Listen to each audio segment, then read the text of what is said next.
Hi, my name is Dave and welcome to Photo Gear, the place where you can find all your camera needs. Yesterday I was down in Queen Street in Auckland City at the America's Cup Parade and I was shooting with this guy. It is the Fujifilm X-T2. I was using this thing, the 100-400mm lens, and also this little guy, the 10-24.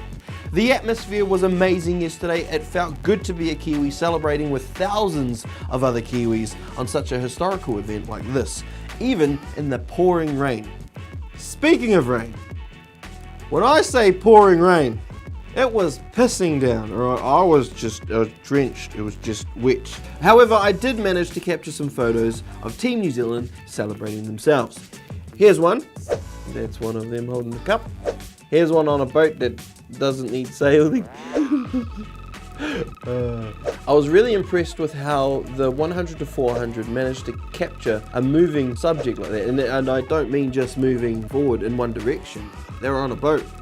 They were swaying and stuff, but the 100-400 kept up quite nicely. Having the optional power grip gave me extra battery life, which was really handy, and also boosted me up to 11 frames per second, which helped me with capturing that perfect shot. Now, the 100-400 is definitely a lens I would recommend, and if you are going to shoot on it with the X-T2, I would recommend also getting the power grip. This guy makes it a lot easier to shoot by balancing out the weight of the camera and lens. Now, the jump from being a Canon fanboy to using a Fujifilm camera, which this was my first time, I was amazed.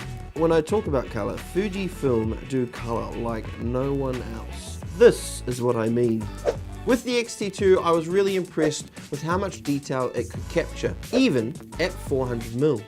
The X-T2 has a hell of a lot going for it, and coupled with the 100-400 and even the 10-24, makes a great addition to anybody's kit. I would definitely recommend the X-T2 with the 100-400 because of how quick the autofocus was for me yesterday.